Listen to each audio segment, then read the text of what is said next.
नमस्कार, स्वागत है आपका आइडियलाइज न्यूज में और मैं हूं आपके साथ नीतीश ममता कुमार दुबे। के 9वें बार मुख्यमंत्री बनने पर पूर्णिया के भाजपा महिला मोर्चा ने बांटी मिठाइयां और मनाई खुशियां। आइए पूरी खबर के लिए जुड़ते हैं शशिकांत के ग्राउंड रिपोर्टिंग से। नमस्कार, प्रणाम, सलाम, सत श्री अकाल। मैं हूं शशिकांत और आप देख रहे हैं आइडियलाइज न्यूज। बिहार में 3 दिनों से सियासती उठापटक के बाद कल फाइनल डिसीजन हो गया और जैसा कि लोगों का कहना था और जीतन राम मांझी का कहना था कि बिहार में खेला हो गए, तो अंततः कल खेला हो गया और भाजपा और जदयू का गठबंधन हो गया। भाजपा और जदयू के गठबंधन के बाद बहुत लोगों में खुशी भी है और बहुत लोगों में नाराजगी भी है। बहुत लोगों का कहना है कि पलटू चाचा तो पहले से पलटू चाचा थे ही, लेकिन अब महापलटू चाचा हो गए। जहां भाजपा पहले नीतीश कुमार को कुछ कहते नजर आ रही थी, अनाप शनाप कहते नजर आ रहे थे, जैसा कि आप सभी को पता है कि विधान परिषद में उन्होंने जो स्टेटमेंट दिया था उसको लेकर के पूरे बिहार में भाजपा ने पुतला दहन भी किया था।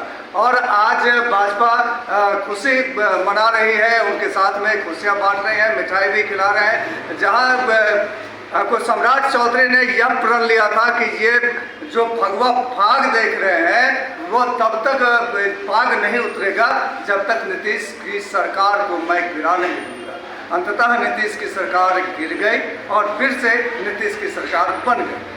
तो अंतर यह था कि उस समय में नीतीश की सरकार महागठबंधन के साथ यानी राजद के साथ और अन्य दलों के साथ मुख्यमंत्री पद पर विराजमान थे और आज अंतर यह है कि मुख्यमंत्री वही रह गए नीतीश कुमार, लेकिन आज भाजपा के साथ हैं जो ये कसम लिए थे कि यह पाग मेरा उसी समय में खुलेगा जिस समय में मुख्यमंत्री को मैं पद से गिरा दूंगा। तो आज भी उनका वो पाग बांधा नजर आ रहा है और खुशियां बांटते नजर आ रहे हैं। जब पत्रकारों ने उनसे सवाल किया तो उन्होंने सिर्फ एक शब्दों में कह के यह पल्ला झाड़ दिया कि अब बिहार का विकास होगा, विकास विकास विकास, सिर्फ विकास विकास विकास कह करके उन्होंने यह पल्ला झाड़ दिया अपने पाग वाले बातों पर। तो बहरहाल अब जहां भाजपा के नज़र में नीतीश कुमार की सरकार बहुत गंदी सरकार थी, उनके कार्यकाल में विकास नहीं हो रहा था, तो अब क्या विकास होगा? क्या भाजपा से हाथ मिलने के बाद विकास होगा? उन्होंने हालांकि राजद के समय में भी नौकरियां बांटी गई, शिक्षकों की नौकरियां बांटी गई, तो क्या अब वो नौकरियां फिर बांटे जाएंगे? तो बहरहाल इन तमाम मुद्दों को लेकर के मैं पूर्णिया के भाजपा महिला मोर्चा के पास आ गया हूं और उनसे जानना चाहता हूं कि क्या उन लोगों का विचार है और कितनी खुशी है इन चीज़ों को लेकर। आज सरकार फिर से बन गई है, कल बनी है सरकार और आज लालू यादव जेल भी जा चुके हैं। इसके पहले जब नीतीश जी उनके साथ में थे तो वो जेल नहीं गए थे और जैसे ही नीतीश जी उनके साथ से हटे तो उनके घर में के समन भेज दिया गया और आज वो जेल भी हो गए, ईडी जांच बैठ गई।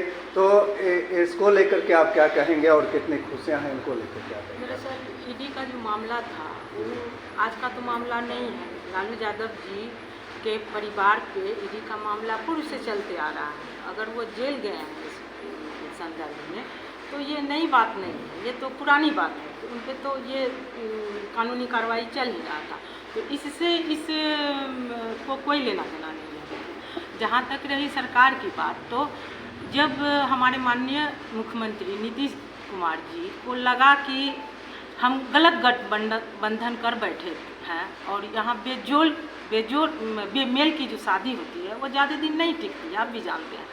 तो उनको जब ये लगा कि वो खुद राजभवन जाके इस्तीफा दिए, उनके साथ भाजपा के विधायक नहीं गए, वो खुद जाके पहले इस्तीफा दिए हैं। इसके बाद भाजपा उनके समर्थन में उतरी और फिर उनको माननीय मुख्यमंत्री जी को मुख्यमंत्री पद का वो शपथ ग्रहण किए और हमारे भाजपा के हमारे जो सम्राट चौधरी जी थे जो कि प्रदेश हमारे अध्यक्ष थे, उन्होंने डिप्टी सीएम का पदभार संभाला और विजय सिन्हा जी को हम लोग इसलिए हम खुशी भी जाहिर कर रहे हैं और बधाई भी दे रहे हैं कि अब जो हमारी सरकार बनी है एनडीए की और हमारे माननीय प्रधानमंत्री मोदी जी हमेशा से विकास को रफ्तार देना चाहते हैं और बिहार में जो वो रफ्तार धीमी पड़ गई थी। और जिस तरह से आपराधिक घटनाएं हो रही थी हमारे बिहार में जब से ये सरकार बनी थी आपको, तो कहीं ना कहीं जनता भी असुरक्षित महसूस कर रही थी। माननीय मुख्यमंत्री जी को भी ये खल रहा था कि खल रहा था कि लेकिन जब गठबंधन कर लिए थे तो वो तो थोड़ा सा मजबूरी हो ही जाता है कि समय के साथ चलना पड़ता था, लेकिन जब उनको लगा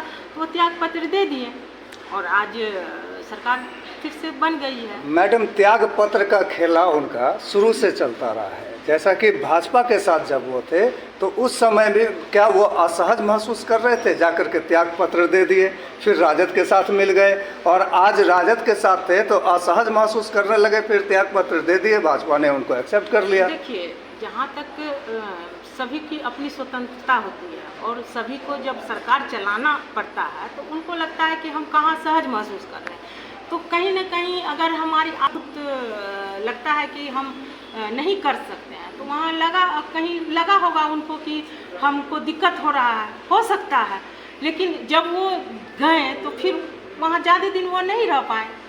तो ज़्यादा दिन नहीं रहने का कारण है कि कहीं ना कहीं हम जहाँ थे वहीं हम अच्छे थे। तो ये सोच होगा। बहुत लोगों का कहना है कि भाजपा वालों ने खेला कर दिया बिहार में।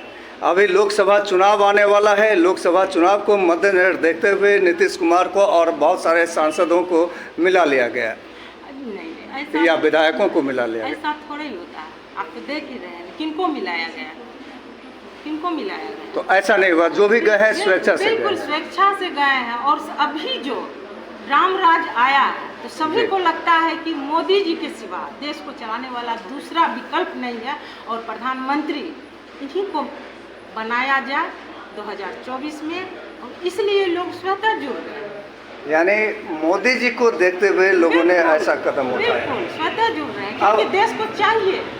अब आपको क्या लगता है कि लालटेन कभी बिहार में जलेगा या लालटेन जो है बुझ जाएगा सदा के लिए?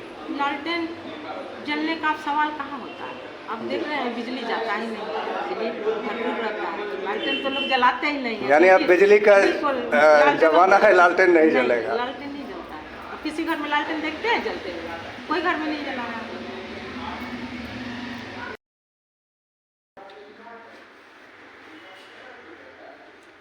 हाँ, ये आप देख रहे हैं कि किस प्रकार से मिठाइयाँ खिलाई जा रही हैं, किस प्रकार से खुशियाँ बांटी जा रही है। भाजपा के महिला मोर्चा ऑफिस में सभी में उत्साह भरा है और सभी एक दूसरे में खुशियाँ बांट रही हैं, मिठाई खिला रही हैं। अब इनके दिल में यह है कि अब इनकी सरकार आ गई है और विकास होगा। बिहार का जो विकास रुक गया था वह विकास अब धरातल पर उतरेगा और गति पकड़ेगा, और गति पकड़ने के बाद वह विकास अब लोगों को दिखेगा। देखिए, हमारे जो माननीय प्रधानमंत्री मोदी जी हैं वो हमेशा विकास को रफ्तार देना चाहते हैं, तो उसमें मेरा बिहार भी है। तो हम बिहार वासी हैं, तो हम बिहार वासी को तो खुशी हो रही है कि कम से कम इस रफ्तार को आगे बढ़ाने के लिए अब हमारे माननीय मुख्यमंत्री नीतीश कुमार जी को जब बेजोर गठबंधन से मुक्ति मिला और वो त्याग पत्र दिए, तो स्वाभाविक था कि बिहार की गति को हम आगे बढ़ाने के लिए उनका हाथ थामते। तो पहले भी उसने आपको धोखा दिया, एक बार फिर से क्या इसकी उम्मीद की जाए कि अब आप उसके साथ मिल गए हैं तो आगे ऐसी बात नहीं? देखिए, आशा से ही ज़िंदगी चलती है और हम हमेशा पॉजिटिव सोचते हैं। हमारे माननीय मुख्यमंत्री जी जो अभी नीतीश कुमार जी हैं, तो बिहार को मुझे लगता है कि हमेशा से भाजपा एनडीए की जब भी सरकार रही है तो इनका तालमेल अच्छा ही रहा और बिहार को अच्छा गति मिला है विकास के लिए। तो इस बार भी अच्छा गति मिलेगा विकास के लिए। जो आगामी लोकसभा चुनाव है उसको लेकर के किस तरह की रणनीति बन रही है, क्योंकि कहा यह जा रहा है कि ये गठबंधन मुख्य रूप से लोकसभा चुनाव को देखते हुए किया गया? देखिए, राजनीति में तो कभी भी किसी भी पक्ष का दरवाज़ा बंद नहीं होता और राजनीति में हम यही सोच लेके चलते हैं कि हमारा देश का भला कहाँ हो। तो अभी जो हमारा बन रहा है तो इसमें है कि हमारे माननीय प्रधानमंत्री नरेंद्र मोदी जी जो हैं देश के लिए एकमात्र विकल्प है। तो इनको हम प्रधानमंत्री कैसे बनाएं, ये हर एक जनता सोच रही है, एक एक जनता सोच रही है हमारे पूरे देश की। तो इसमें पार्टी भी जरूर सोचेगी कि हमारे माननीय प्रधानमंत्री जी जो हैं इस बार 400 पार जाए। इसीलिए ओबीसी का कार्ड खेला गया। प्रधानमंत्री ने जननायक कर्पूरी ठाकुर को घर रख दिया और उसके बाद जो जनगणना हुई बिहार में जिसमें 36% बताया जा रहा है कि ओबीसी, कहीं न कहीं ये फैक्टर भी देखते हुए इस तरह के गठबंधन? जी नहीं, ऐसा नहीं सोचा गया, क्योंकि कर्पूरी ठाकुर जी जो है वो सबके नेता थे और उन्होंने जो किया उनको वो भारत रत्न मिलना चाहिए था। ये ओबीसी का चुनाव के वक्त ये इस तरह की? जी नहीं, उनका 100वीं बरसी भी तो अभी ही आया, तो अब आप इसको चुनाव से जोड़िएगा तो ये तो गलत है। ये बताया जाए कि जो जेपी नड्डा है वो कटिहार आने वाले थे, उनका कार्यक्रम था, तो रद्द होने के पीछे की वजह क्या रही और अगला कब होगा? नहीं, अगला तो ये तो पार्टी का काम है और हमारे जो संगठन है तो वो पूरे एकदम नेतृत्व में चलता है, तो उनका वो किसी कारणवश से वो रद्द किया गया, फिर वो उन लोगों का है कि अपना बैठक करके वो समय निकालेंगे। फिर आप लोग महिलाओं की मजबूती की बात करते हैं, तो क्या ये माना जाए कि इस बार जो है चुनाव में महिलाओं को भी तवज्जो दिया जाएगा, क्योंकि लगातार ये कहा जाता है कि महिला सशक्तिकरण की बात कही जाती है? बिल्कुल, और हमारे माननीय प्रधानमंत्री मोदी जी ही ऐसे प्रधानमंत्री बने कि 33% आरक्षण जो कैबिनेट में पास किए, तो महिलाओं को तो वो देखते ही हैं आगे सशक्त करने के लिए, तो इससे बड़ी बात और क्या हुई महिलाओं को। पूर्णिया से कौन बन रहा है, किसे टिकट मिल रहा है? अभी इस पे किसी प्रकार की कोई चर्चा नहीं है, और हमारा जो संगठन है वो जिनको भी ये सीट देंगे हम उनके लिए काम करेंगे। उनको राहुल गांधी आ रहे हैं पूर्णिया में जनसभा करने के लिए, और ये कहा जा रहा है कि जिस तरह की वादा खिलाफी की गई है महागठबंधन के साथ बीजेपी ने की है, तो इसका क्या असर पड़ेगा आने वाले चुनाव में? उनका कोई असर नहीं पड़ेगा, राहुल जी के रैली से कोई असर नहीं पड़ेगा। कोई असर नहीं पड़ेगा, पहले से ये योजना तय होगी। कोई असर नहीं पड़ेगा, जब पूरे देश में नहीं पड़ा तो पूर्णिया को क्या करेंगे। मैडम, आप नारी सम्मान की बात कर रहे हैं कि इस सरकार में नारी सम्मान, नारी सशक्तिकरण को आगे बढ़ावा मिल रहा है, तो कुछ दिन पहले नारियों के खिलाफ ही नीतीश बाबू ने कहा था, जैसा कि आप लोगों ने इस में पुतला दहन भी किया था इस संदर्भ में, तो इस संदर्भ को लेकर के पुतला दहन किया, फिर नीतीश बाबू आ गए और जो है भाजपा के साथ हाथ मिला लिए, तो क्या अब इस तरह की बातें वो नहीं करेंगे? बिल्कुल नहीं, देखिए ये तो संसाद का असर होता है, हम लोग उस दिन भी कहे थे, ये संसाद का ही असर है कि माननीय मुख्यमंत्री जी इस तरह की भाषा को करेंगे। जब हम लोग के साथ थे तो वो ऐसे नहीं बोलते थे।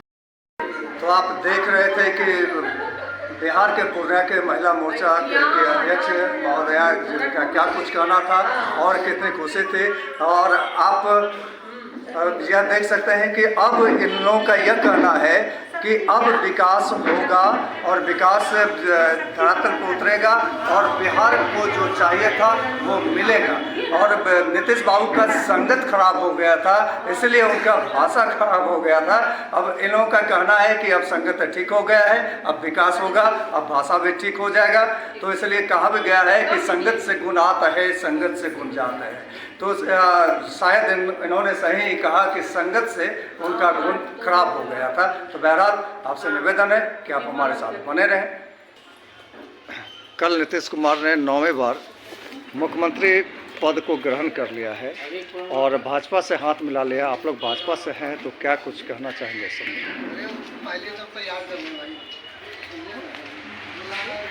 बोले आप बोले थे ना कि जैसा संगत वैसा, संगत से गुणात है, संगत से गुंजात है। वो दलदल में फंस गए थे, और सच में बिहार का विकास तो नीतीश बाबू ही किए हैं, और हम लोग वो विकास को और देखना चाह रहे हैं। अभी जो सड़क का ये बना हुआ है पूरा देख रहे हैं। अभी पटना जाना रहता है तो हम लोग 7 घंटा में पटना पहुंच जाते थे। लालू के राज में हम लोग को सारा दिन पटना पहुंचने में लग जाता था। तो ये सब तो दिए हैं, वो विकास किए हैं बिहार का, और फिर और विकास करेंगे ऐसा उम्मीद है। क्या परिचय हुआ? मेरा नाम इंदु सिंह है, जिला कार्य